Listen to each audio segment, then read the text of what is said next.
right, good afternoon, everyone. I'd like to welcome PGA Tour Commissioner Jay Monahan to the interview room here at the Travelers Championship. Jay, I know you have some opening remarks on some exciting news that we released to our players earlier today, and then we'll open it up to questions for the media. So I'll turn it over to you, Jay. Thank you. Thank you, Laura. Good afternoon, everyone. Before I dive into the topic that has dominated the news cycle of late, I wanted to take a moment to remind you of exactly where we were 2 years ago, right here at TPC River Highlands, entering week 3 of the PGA Tour's return to golf. The PGA Tour, like the rest of the world, was learning to navigate the many unknowns with the COVID-19 pandemic.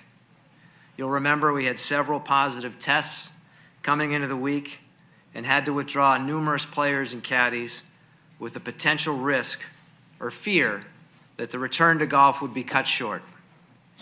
And then where would we go from there? I spoke with many of you that day and throughout the summer about how we would respond and adapt. Each time, I acknowledged that we were facing an unprecedented situation. Yet with the combination of our organization's strength, our committed partnerships, and sheer grit, I was confident we would come out of the pandemic even stronger. And we did. Today, I choose to echo that same refrain. As I said to our members yesterday in a player meeting, we will ultimately come out of the current challenge stronger because of our loyalty and support of our players and fans, the best in the world, as well as our planned future growth, and with our values as our North Star. And as I also said to the players yesterday, let me be clear, I am not naive. If this is an arms race, and if the only weapons here are dollar bills, the PGA Tour can't compete. The PGA Tour, an American institution, can't compete with a foreign monarchy that is spending billions of dollars in an attempt to buy the game of golf. We welcome good, healthy competition.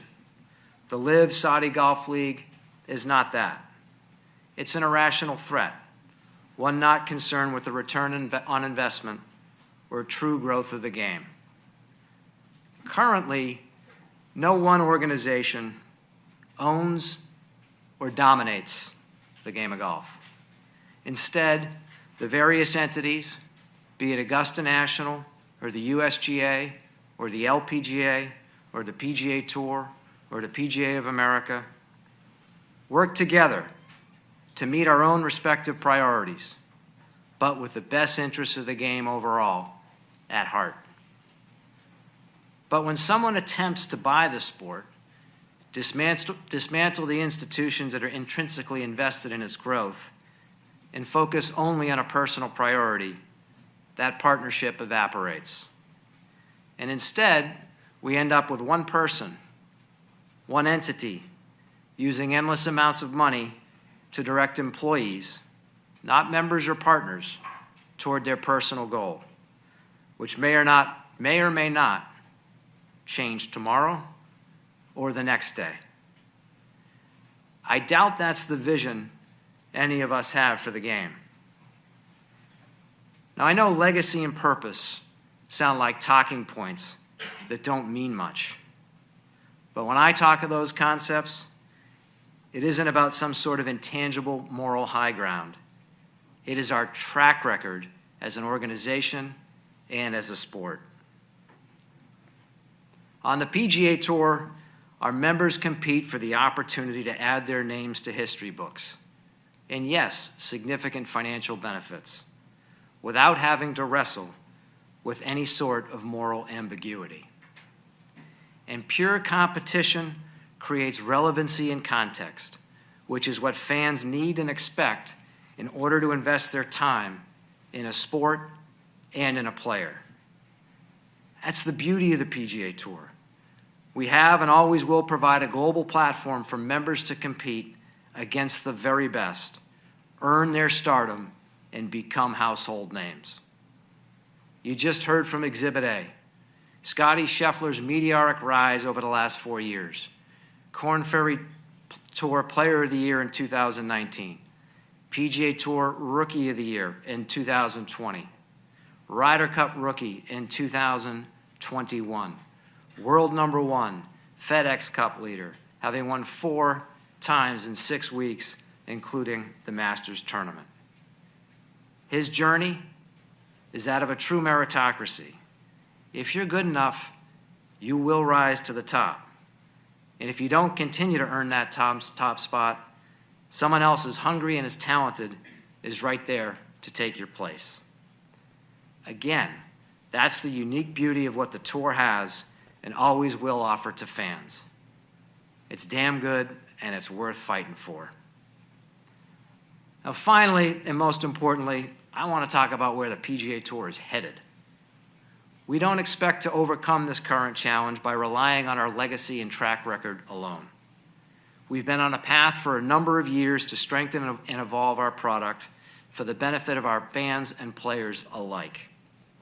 Those plans are obviously accelerated in light of the current environment, and we have some exciting developments coming out of yesterday's policy board meeting that will further secure our status as the preeminent golf tour in the world. This includes moving forward with our future product model for the 2022-23 season and beyond. A return to a calendar year schedule beginning in 2024, with the FedEx Cup contested from January to August, culminating with the FedEx Cup playoffs and followed by the fall events, which will determine the top 125 and finalize eligibility for the next FedEx Cup season. Revised field sizes for the FedEx Cup playoffs in 2023 and beyond of 70 players for the FedEx St. Jude Championship, 50 players at the BMW Championship, and 30 players at the Tour Championship. The 70 players who qualify for the first playoffs event will be fully exempt for the following season, including the invitationals. The creation of a series of up to 3 international events to be played after the conclusion of the fall schedule, which will include the top 50 players from the final FedEx Cup points list. Alongside these changes, the policy board also amended the resource allocation plan to increase purse sizes at 8 events during the 2022-23 season, with an average purse at $20 million.